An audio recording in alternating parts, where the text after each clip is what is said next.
Sir ಇವತ್ತು MICSK ಅಲ್ಲಿ ಯಾರು ಸೋಲ್ತಾರೋ ಅವ್ರು ಅಫಿಷಿಯಲಿ ಔಟ್ ಆಫ್ ಟೂರ್ನಮೆಂಟಾ? ಅನೀಶ್ ಅವ್ರು ಕೇಳ್ತಾರೆ. ಪ್ರಣವ್ ಅವರೇ, ಇಲ್ಲಿ ಪಾಯಿಂಟ್ಸ್ ಟೇಬಲ್ ತಗೊಳ್ಳುವಂಥ ಒಂದು ಸಮಯ ಬಂದಿದೆ. ಆಲ್ರೆಡಿ ಟೀಮ್ಗಳು 12 point, minimum 12 points top 4 teams ಬಂದ್ಬಿಟ್ಟಿದೆ.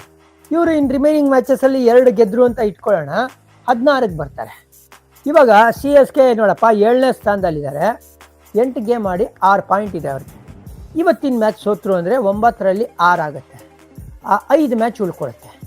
5ಕ್ಕೆ 5 ಗೆಲ್ಲಬೇಕು, ಅವಾಗ 16 ಪಾಯಿಂಟಿಗೆ ಬರ್ತಾರೆ. ಈಗ ನೀವು ನೋಡಿ, CSKದು -0.121 ನೆಟ್ ರನ್ ರೇಟ್ ಇದೆ. ಇನ್ನು ಇವತ್ತು ಯಾವ ಅಂತರದಲ್ಲಿ ಸೋಲ್ತಾರೆ ಅದೊಂದು ಫ್ಯಾಕ್ಟರ್ ಆಗುತ್ತೆ. ಎರಡನೇದು, ನೆಕ್ಸ್ಟ್ 5 ಗೇಮ್ಸ್ ಅವ್ರು ಗೆಲ್ತಾ ಎಲ್ಲ ಒಳ್ಳೆ ಮಾರ್ಜಿನಲ್ಲಿ ಗೆಲ್ತಾ ಇರಬೇಕು. ಯಾಕಂದರೆ ಟಾಪ್ ಆಫ್ ದ ಟೇಬಲಲ್ಲಿ ಕೂತಿರಲ್ಲ ಟೀಮ್ಗಳು, ಅವ್ರದ್ದೆಲ್ಲ ನೆಟ್ ರನ್ ರೇಟು ಭಾಳ ಹೆಲ್ದಿ ಆಗಿದೆ, ಪಾಸಿಟಿವ್ ಆಗಿದೆ. MI ಇವತ್ತೇನಾರು ಸೋತ್ರು ಅಂದರೆ ಕೆಳಗಡೆ ಪಾಪ MI ಫಾರ್ಚೂನ್ಸು ಹೇಳ್ಬಿಡೋಣ. 4 ಪಾಯಿಂಟ್ ತೊಗೊಂಡಿರೋದು 8 ಗೇಮಲ್ಲಿ MI, ಓಕೆನಾ? ಇವತ್ತು ಸೋತ್ರು ಅಂತ ಹೇಳಿದ್ರೆ ಅವ್ರಿಗೆ ಇನ್ನು 5 ಗೇಮ್ ಉಳ್ಕೊಳುತ್ತೆ. 5 ಗೇಮಲ್ಲಿ 10 ಪಾಯಿಂಟ್ ತೊಗೊಂಡ್ರು ಇವ್ರು 14ಗೆ ಬರೋದು. ಸೊ ಇವರು ಈ ಸೀಸನ್ಗೆ ಟಾಟಾ ಬಾಯ್ ಬಾಯ್ ಹೇಳ್ಬೋದು. ಸೊ ಹಾಗಾಗಿ MI ತಂಡ ಇವತ್ತು ICUಲಿ ಅಡ್ಮಿಟ್ ಆಗಿದೆ, ಓಕೆನಾ?